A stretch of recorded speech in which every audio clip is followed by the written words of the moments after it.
Well, hello and welcome back to the Andrew Eborn Show. Those hamster wheels of working overtime. We're back to Cape Town, fully charged battery. Errol, welcome back. Thank you. Very good. We were talking about your CNN interview and responding to some of the criticism that you've received. Because I always say that one of the joys of having you on the show, it gives you an opportunity to respond to how you're often misrepresented in the press. And I was giving you a Well, particular quote from one of the people who said that what the research does show is that fear of losing majority status can drive political radicalization, sharpen racial antagonism, and fuel conspiracy theories about cultural or civilizational decline. In other words, demographic change does not destabilize societies. The panic around demographic change does, and that panic is often stoked by exactly the kind of claims Musk makes. What's your response to that, Errol? it's such a double talk. You know, the democracy in Africa has really amounted to rule by the largest ethnic group, sort of single party rule by the largest ethnic group. There's no democracy. So that's the first thing. There's no democracy. It's ethnic rule. It ruled by the largest ethnic group. And one could argue, well, in England, for example, England is still ruled by a parliament that's largely white because it's the largest ethnic group, you could say. Same sort of thing.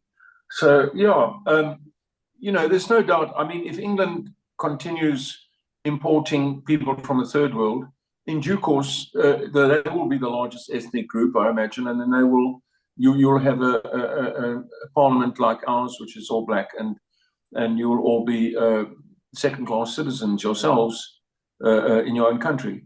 So, I mean, what's the point of pretending about all this stuff? Because all the time, it's really about pretending. There's a European culture that came along.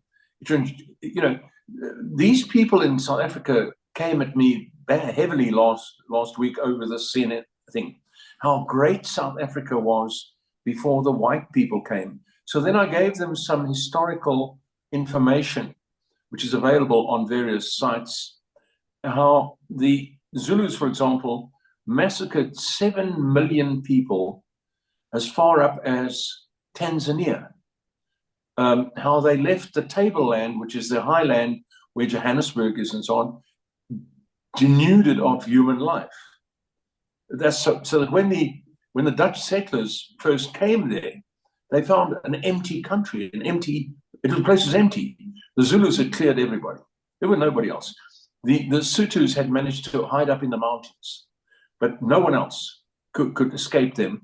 And, one of the things that their beautiful society that they say they had, when Shaka's mother died, he was not happy with the amount of mourning that the Zulus showed. So he had 10,000 Zulus slaughtered as a sacrifice. This is what we had. Also, when I was a young boy, I was asked to go down to what was then is now called the Transkei. It used to be called Xhosaland, where the Xhosas live, which is the biggest ethnic group in South Africa. They run the government. They are the biggest ethnic group. And I was told we were going to put electric generators. So I was very young. I was in my 20s. I got this job to go and put electric generators into a number of small communities in Xhosaland. And when I got there, when I was due to go, they said, you can't come. Ethnic fighting is taking place, or tribal fighting, I beg your pardon, tribal warfare is on. And I said, well, what does that mean? And they said, well, because I was ready to fly the first time in a jet, I think at that time, to go down and start all the measuring and so forth. No, they've got tribal warfare at the time. So when I eventually did get to Xhosaland, they explained to me how many hundreds or thousands had just been killed in tribal warfare, which takes place every so often, in that area, among these people. This is how they were. And when the European people came along, they sort of put an end to this kind of thing. They put an end to it. And not entirely, because it continued well into the 70s of the last century, because I saw that for myself. As it happened, we did put in the first generator into the one town called Coffin Vaba. We put the generator in with some streetlights and various facilities for electricity. But it took 3 months for the entire system to be stripped and removed by looters, or whatever you want to call it. They just came and stripped everything. So we never did any more electrification among them. We just left it because there was no point. They stripped everything to pieces. So that's the reality. Yeah. So as far as the America, becoming a black majority country, I mean, what are we pretending here? What are we replacing it with? We're not bringing in another European culture. We're bringing in another culture, different kind of culture that can be seen in South Chicago at work, where they, there's like shootings and machine guns going off and police cars all night, every night. West Philadelphia is the same. I know that because Elon studied there, and it was a very, very, very dangerous place to be in. And West DC is the same, where these people, as it happened, or black people live, where the conditions are no longer European culture. It's a jungle. It's a free-for-all concrete jungle, let's put it that way. So do I want to see the whole of the United States become like South Chicago? No, I don't. In fact, I would rather see these people, maybe take their ideas back to Africa. It's not a bad idea. I think also the focuses on the criticisms. They say that there's no research to support your proposition. And obviously, it's not just black, but obviously how you have Asian and so on and so forth. It's basically non-white is what they're saying. But you're not saying, as I understand it, just to deal with the critics, you're not saying that only white can run countries in a proper way, are you? No. What I'm saying is, it's a European culture. European culture is behind you on your screen. As I look at you, is Tower Bridge, I think it is. Yes. Yes, that's European culture. So you are dressed as a European. You're a European culture. So if you were an African, you would be sitting, and behind you would be mud huts, and you would have nothing on. I would just see your shoulders. Surely, if you were not, that would be a non-European culture. Surely, you would be sitting naked there with a little skin around your waist or something. Maybe, I don't know. Hopefully, but it's a European culture. So we brought this European culture. They don't like it, but they want to operate according. As though it were a European culture, but it's not a European culture. Anyway, I'm not sure where this is going, but I'm tired of this pretending stuff. This country has seen no improvement in 30 years. We have no improvement to the infrastructure. It's still the same it was 30 years ago. Yeah. Our ports don't work anymore. We have no airline. The important thing, Errol, is what we said. And I had the joy of accompanying you to the Oxford debate. Let me put it. It was called debate, but there's very little debate involved because everybody just went in with preconceived conceptions, didn't they? And bandy words like racist around and so on and so forth. It's war and not for war. You need to have a Oxford way debate to discuss these things. Yes, the Oxford debate that you attended with me in May this year was something that I thought seriously of just getting up and leaving, because there was no point in actually, it was a riot, it was a mob riot, and the subject was all whites must leave Africa. I wanted to say, well, does that mean all blacks must leave Europe? I suppose that would be the same. But you're not allowed to say that, apparently. But at any rate, they don't want you to say that, but I would say it.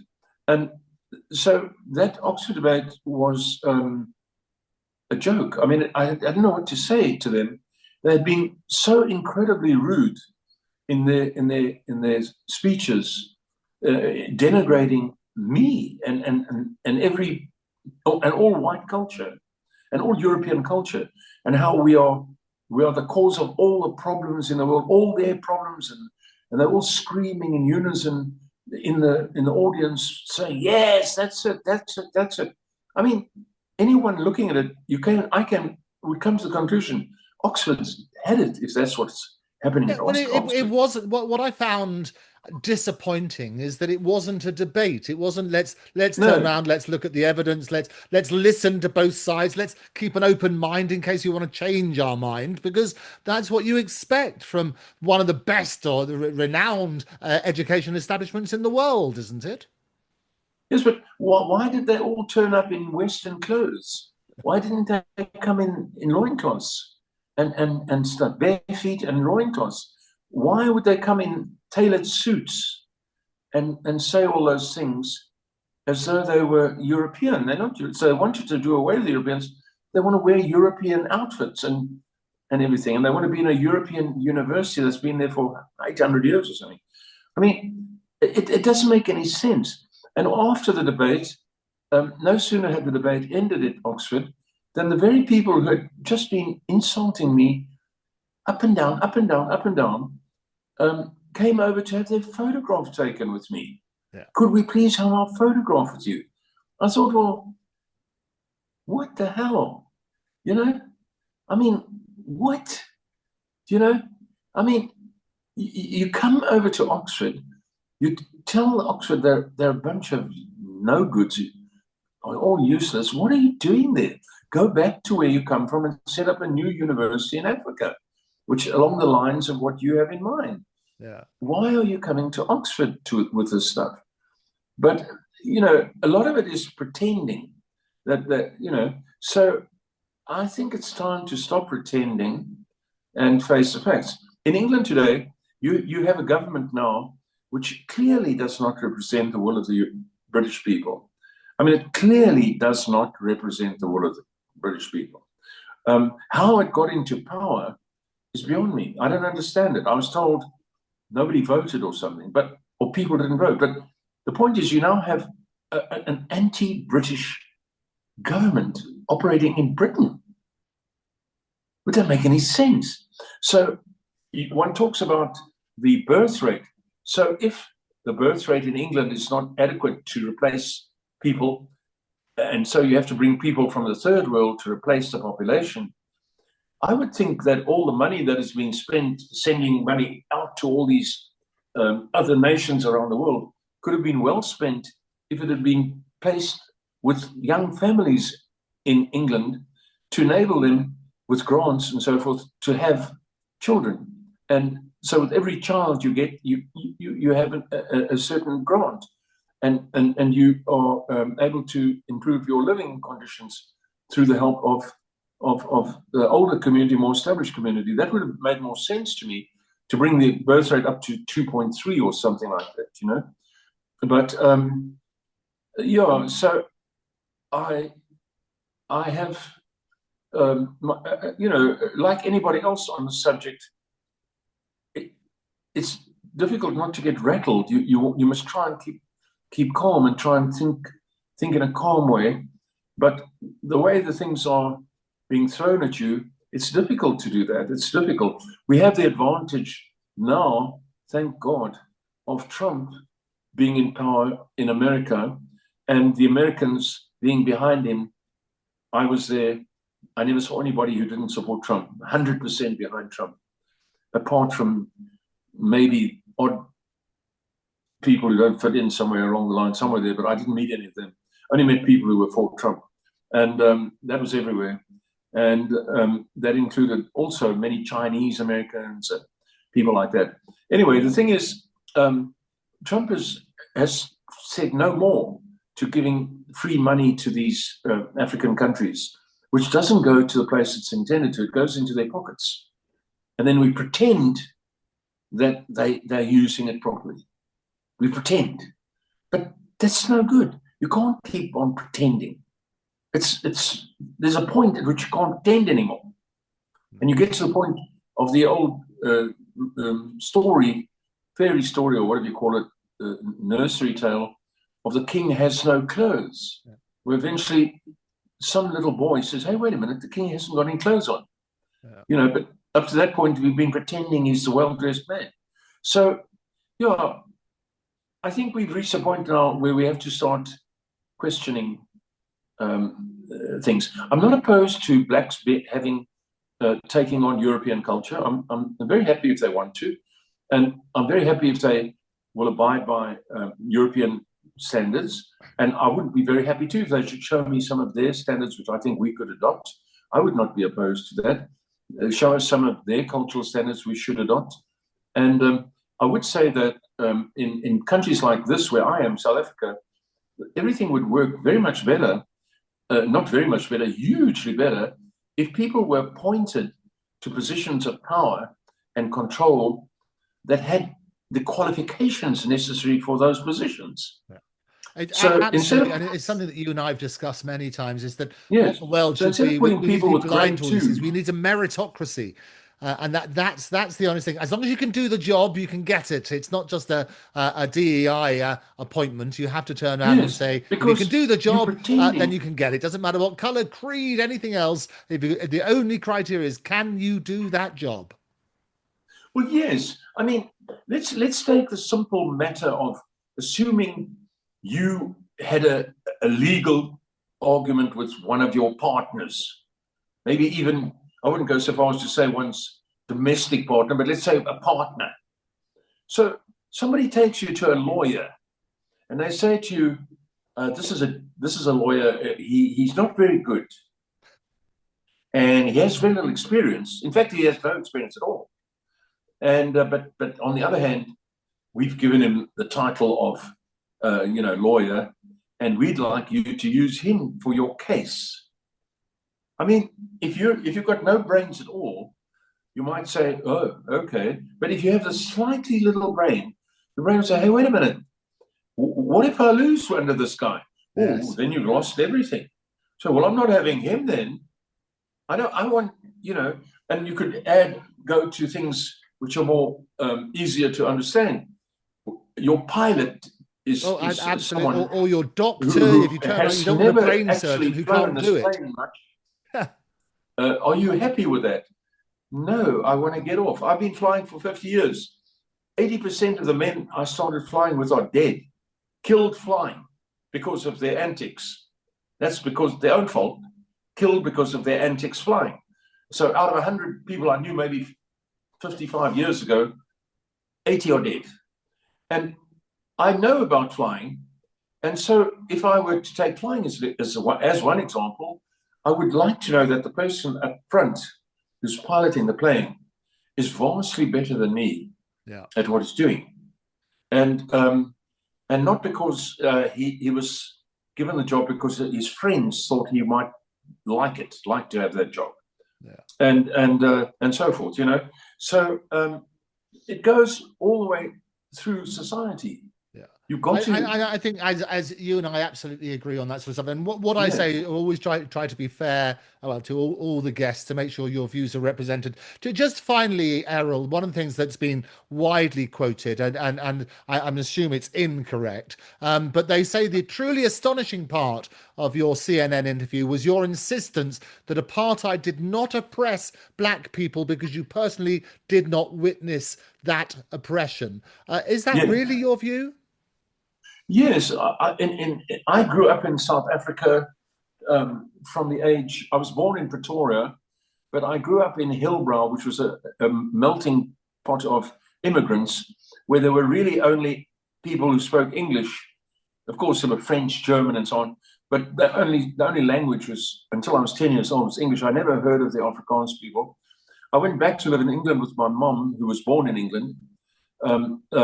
When I was 10 years old, I went back, and I came back halfway through grade 7, and after a couple of years or so, and we moved to Pretoria, which was an Afrikaans-speaking town mostly. It was my first contact that I ever had with the Afrikaans people, where I was immediately tackled and insulted, and my school bag would be taken, and they would pee in my school bag and throw my school bag over the railway lines. These were the Afrikaners, because they didn't want the English. So as I explained earlier, that was the big struggle, was between the English and the Afrikaners. And then I discovered that for the first time. And but through the years that went on, the black people were never really, it was a sideshow. No one really, I never ever witnessed any black person being hurt or being badly treated. Every home at the time in that city that I lived in, every home had a black maid or black lady working there as a housemaid, a housekeeper, you know. So we did, and everybody else seemed to have one as well. And they were an essential part of your family. And I never witnessed any bad treatment of anybody at all. We had very solid law and order in those days. I did learn as time went along that black people lived in what were called locations outside the white towns. And these locations were like temporary waypoints for the black workers, so that when they came to work for the white people, it's the only place they could get work was from the white people. So they came to the locations and they would stay there and then work, earn their money in factories or whatever was happening in the white area. And then they would send their money back to the homelands. And we understood that all the blacks, like the Zulus, they had Zululand, and the Xhosas, they had Xhosa land. The whole place was given to them as a homeland. The Tswanas had Bafutta Tswana. They all had their own presidents, their own, even learned afterwards, they even had, Bafutta Tswana had its own military. And then the Venderland, they also had their own president and so on. And these people, I was under the impression, would send their money back to their homeland, or they would save it up working in the white cities, and then they would go back to their homeland homes where they had a place once a year or every 6 months or something. And so we never had any problems of that nature in all the time that I was a young person in South Africa. I personally had joined NUSAS, which is the National Union of South African Students, and as a student, and that was a very sort of pro anti-apartheid student group, which was very into talking about blacks must be included in government and all that sort of stuff. I joined that because I sort of agreed with a lot of the things that they said. I actually became a director, one of the directors, and it was because I was from a university that had a very small NUSAS contingent anyway, so I got that out of that. And I tried to mix with all these people. I even spent a couple of nights with Steve Biko four of us shared accommodation in a church in Grahamstown one time, and we had a seminar. And I thought he was a nice enough person. He was very friendly and everything. I used to see myself that at some point we have to consider the black people. At the time, I would speak to white people and I would say to them, white colleagues, that we need to consider the position of the black people. But all my white friends through all that time would say to me, Errol, what are you talking about? That's nonsense. That's absolute nonsense. I'm not talking about Afrikaners. I'm talking about English-speaking South Africans who are more, what you would say, progressive. So I actually joined the Progressive Party, and in 1974 I was a candidate for Parliament, and then in 1981 I was a candidate for Parliament for them, and we had no chance of winning because the white population at the time had no interest in the Progressive Federal Party's ideas of a black majority government. And so, that's how it went on. Funnily enough, at my second standing for Parliament, which was for the to stop apartheid or end apartheid or include blacks, let's put it that way, in government, I was spat on, I was screamed at. I mean, I was threatened with death, But on one occasion, at 6 p.m. on the day of the election, along came a cavalcade of cars, and out jumped the head of what was called then the Renewed National Party, Herstigte Nationale Partij. That was a group that had broken away from the Afrikaners, this group wanted to go back to straight apartheid or separate development. Whereas by that time, the nationalists were, dropping rules like people being able to go on public transport and go to restaurants and sharing facilities and stuff. Anyway, but the head of this organization came, and his name was Willie Marais, and he came and he said, today I'm voting once and for the first time and last time for the Progressive Federal Body. I'm voting for Errol Musk because he's a good man, which I thought was rather nice. It was rather nice of him to do that. Anyway, and of course he was photographed and all that and was put in the newspapers. But so I was trying to change things. But if you spoke to the average person, the white person in South Africa, they just didn't have any interest in that idea. The real issue at that time was the ongoing battle between the Afrikaans people and the English people. I mean, Harry Oppenheimer was the nominal head of business as the head of Anglo-American. He was the nominal head of business in South Africa. But he never met once with any prime minister or president from the Afrikaans side, not even once.